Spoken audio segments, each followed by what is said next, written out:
일전에 한 목사님과 잠시 대화를 나눌 기회가 있었습니다.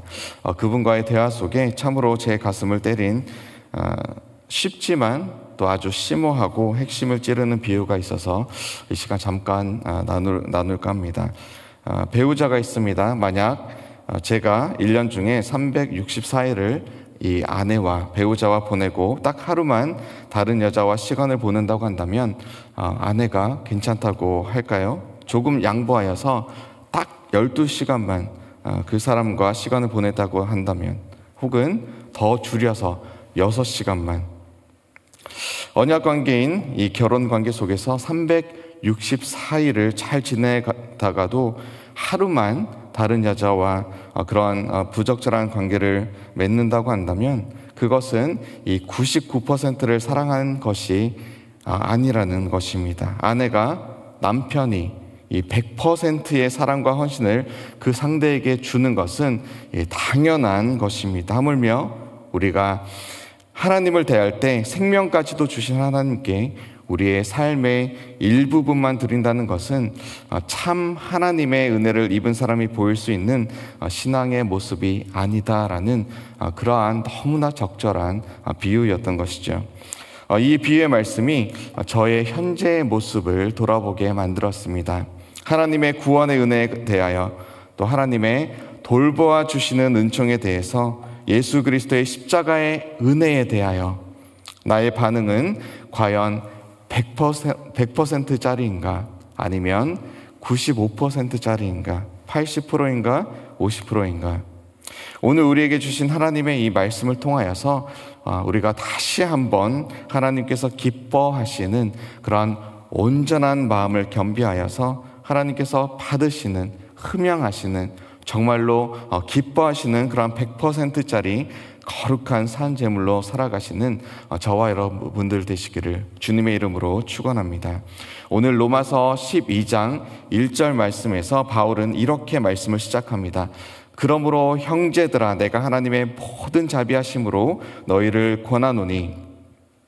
하나님의 자비하심, 곧 우리를 이 죄와 사망의 권세에서 구원하시는 예수 그리스도의 십자가의 복음의 이 자비하심으로 우리에게 두 가지로 권합니다. 첫 번째는 거룩한 산 제사로 내 몸을 드리라는 것, 그리고 두 번째는 세상을 본받지 말라라는 그것입니다. 12장 1절 처음 단어가 그러므로 라는 단어입니다. 바로 앞선 1장 18절로 11장 36절까지의 이 총 11장의 말씀에 대한 강해와 또 복음에 대한 변증을 종합하여서 우리에게 어떻게 살아야 하는지에 대해서 지금부터 이제 구체적으로 그렇게 지침을 주고 있습니다. 하나님의 자비하심에 대해 바울 사도는 다른 성경에서 이렇게 자신을 묘사합니다. 그 자신이 주님의 사도요 충성된 자가 된 것, 그리고 주님의 복음을 전하게 된 것이 바로 하나님의 자비라는 것입니다. 박해자였던, 그리스도를 박해하였던, 하나님을 박해하였던 자신을 변화시켜서 주님의 사도로 변화시켜 주신 것, 바로 그것이 하나님의 자비라는 것이죠. 또 다른 하나님의 자비하심은 바로 구원의 은총입니다. 에베소서 2장 4절과 5절 말씀에 긍휼에 풍성하신 하나님이 우리를 사랑하신 그 큰 사랑을 인하여 허물로 죽은 우리를 그리스도와 함께 살리셨고 너희가 은혜로 구원을 얻은 것이라. 곧 구원은 오직 하나님의 주권적인 그리고 절대적인 은혜임을 인식하고 감사하는 것이 바로 하나님의 긍휼을 바로 이해하는 것입니다. 그렇다면 주님의 자비를, 그리고 하나님의 이 긍휼하심을 입은 저와 여러분들에게 사도 바울이 권면하는 첫 번째 가르침이 무엇입니까? 바로 우리의 몸을 드리라는 것이죠. 우리의 몸을 하나님께서 기뻐하시는 거룩한 산 제물로 드리라라는 것입니다. 우리 몸을 어떻게 그렇게 거룩한 산 제사로 드릴 수 있습니까? 이것이 무슨 의미입니까? 사실 썩어 없어질 우리 몸 자체를 하나님께 드린다면 그 자체로는 하나님께서 사용하실 수 없는, 또 하나님께서 기뻐하지 않으시는 그러한 죄 덩어리, 부정한 모습일 뿐입니다. 왜냐하면 죄로 인해서 이미 우리의 몸은 병들어 있으며 죄의 결과로 썩어 없어질 수밖에 없는 그러한 몸이기 때문입니다. 하나님은 거룩하시기에 이 죄와 상관없으신 분이시기에 하나님께서 받으실 만한 그러한 제물은 오직 정결함을 입은, 이 거룩함을 입은 형태의 것이 되어야 합니다. 다시 말하면 하나님께서 기뻐하시는 제물은 곧 거룩하게 되는 것입니다. 거룩함을 입는 것, 그 자체가 하나님을 기뻐하시게 한다는 것입니다. 수많은 이 세상의 종교가 고행과 선행을 강조합니다. 인간의 부족함을, 무언가 끊임없는 고통을 반복함으로, 혹은 이 착한 행실을 반복함으로 다른 사람과 차별된 어떤 모습을 요구하고, 또 그러한 과정과 결과를 통하여서 일정한 사람이 만들어 놓은 그런 기준의 그런 상태에 도달할 수 있다라는 그런 가르침을 주고 있습니다. 하지만 성경 말씀에서 말하고 있는 우리의 모습은 전혀 반대의 모습입니다. 고통이 어떠한 것입니까?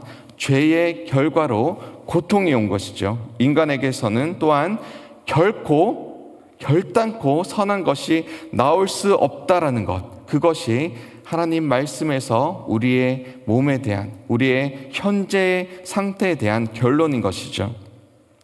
마치 탄광에 들어간 상태에서 아무리 물줄기를 가지고 내 얼굴과 손을, 내 몸을 씻어보아도 이내 온몸이 시커멓게 뒤덮이는 것과 같습니다. 죄악된 인간에게서 기대할 수 있는 것은 온갖 이기심과 또 속임과 포악함과, 그리고 그 결과로 인한 죄로 인한 죽음뿐인 것이죠. 그렇기 때문에 이 거룩함을 입는 것 그 자체가 곧 산 제사를 드리는 것이며, 이것이 하나님께서 기뻐하시는 그러한 제사인 것입니다.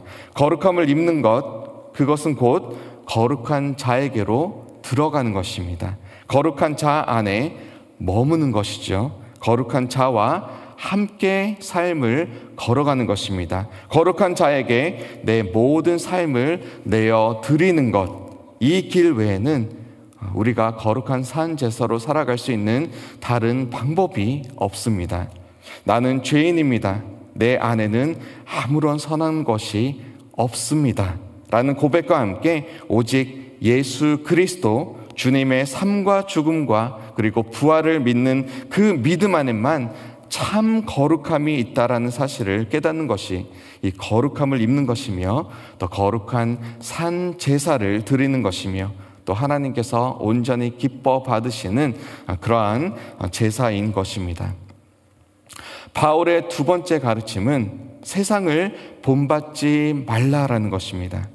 세상이 추구하는 가치를 본받지 말라는 것이죠. 세상이 가르치는 만족과, 그리고 세상이 주는 안정과 또 쾌락과 즐거움을 본받지 말라라는 것입니다.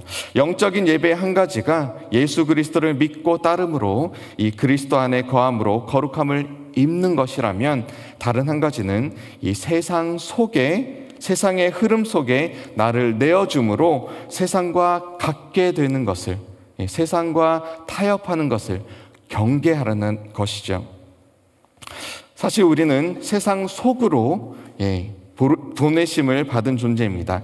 세상과 나는 결코 떼어놓을 수가 없는 그러한 상태에 우리는 살아가고 있습니다.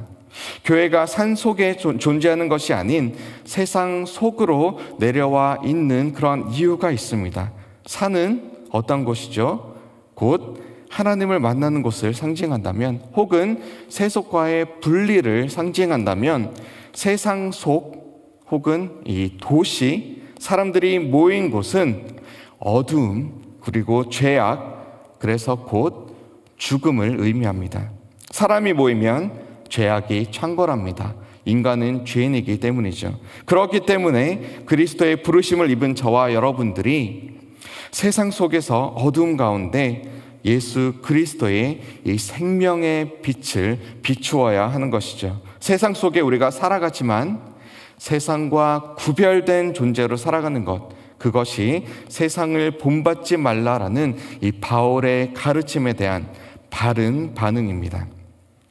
오늘 본문 12장 2절 말씀에서 변화에 대한 이 동사가 사용된 형태를 보면 이 변화를 받아라는 수동적인 형태입니다. 내가 스스로 변화를 하는 것이 아니라 주님께서 나를 변화시켜야만 온전한 변화를 입을 수 있다라는 그런 의미입니다.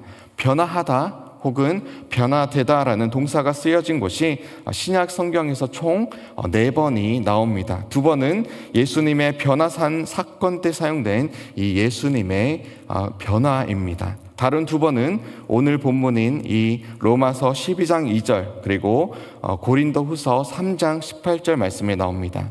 이 마태복음과 마가복음의 예수님의 영화로운 이 변화의 사건은 로마서 12장 2절 말씀에 예수 그리스도를 구주로 믿는 모든 자들이 예수 그리스도 안에서 날마다 점진적으로 변화되어서 마침내 그리스도를 또 그의 얼굴을 마주하여 보는 그날에 온전한 그리스도의 영광스러운 모습으로 함께 변화되는 그런 모습을 우리에게 말해주고 있습니다. 변화를 그러면 받는 자들의 모습은 어떠해야 합니까?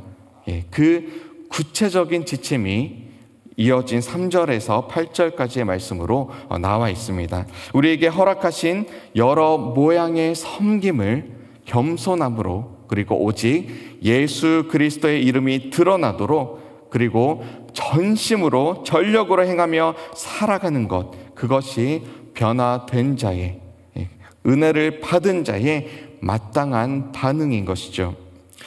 이 사도 바울은 함축적이지만 너무나 명확하여서 명확하게 우리의 삶의 태도와 그리고 우리의 행함에 대해서 가르쳐 주고 있습니다. 7절 말씀을 보시면 섬기는 은사가 있다면 열심히 다른 사람을 섬기는 것이 하나님의 뜻을 행하는 것이다.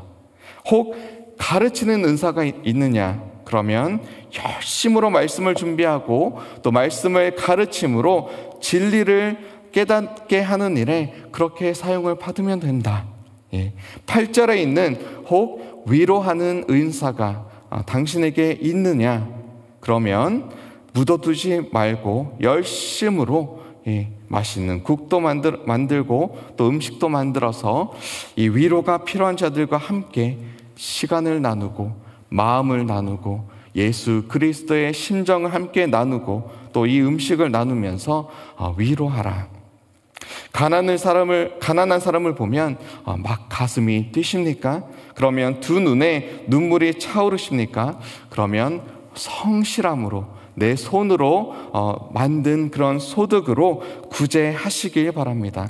혹 다스리시는 위치에 결정권이 부여된 위치에 있다면 다른 사람들보다 배로 부지런하게 행하고 또 열심으로 섬기라. 그렇게 우리에게 권면하고 있습니다. 긍휼을 베풀 여건을 하나님께서 허락하셨습니까? 그러면 두 손을 안으로만 꽉 움켜쥐고 있지 마시고 넓게 펼치셔서 정말 차원하는 심령으로 즐거운 마음으로 기쁨으로 긍휼을 베푸시길 바랍니다. 이 모든 것이 바로 그리스도의 은혜를 입은 거룩한 산 제사로 주님께 우리를 드릴 수 있는 그러한 구체적인 방법인 것입니다. 바울은 오늘 하나님의 선하시고 또 기뻐하시고 온전하신 뜻이 곧 하나님의 뜻이다라고 우리에게 말씀을 주고 있습니다. 예수 그리스도 우리 주 하나님의 자비하심을 입어서 우리의 삶 전체를 99%도 아니고 95%도 아니고 80%도 아닌 100% 우리 삶 그 모든 자체를 들으시기를 바랍니다. 더불어서 이 세상이 주는 메시지 곧 나 중심적이며 이 땅에 소망을 두는 이 세대를 본받지 말고 마음과 생각과 행실을 주 안에서 새롭게 함으로써 하나님의 선하시고 기뻐하시고 온전한 뜻을 이루어 가시는 저와 여러분들 다 되시기를 주님의 이름으로 축원합니다. 함께 기도하시겠습니다. 하나님 감사합니다. 우리에게 이러한 귀한 권함을 허락하여 주심을 감사합니다. 우리가 날마다 하나님께서 기뻐하시는 거룩한 산 제물로 드려지길 원합니다. 주님, 우리를 변화시켜 주시고 또 하나님의 선하시고 기뻐하시고 온전하신 그 뜻인 이 세대를 본받지 않고 오직 우리의 마음을 새롭게 함으로 변화를 받아 하나님의 선하신 일에 우리 모두가 아름답게 각자의 분량대로 지나치지도 부족하지도 않게 그렇게 사용받는 우리 모두가 되도록 주님 함께하여 주시옵소서. 그렇게 하실 주님을 찬양하며 감사드리며 예수 그리스도의 이름으로 기도합니다. 아멘.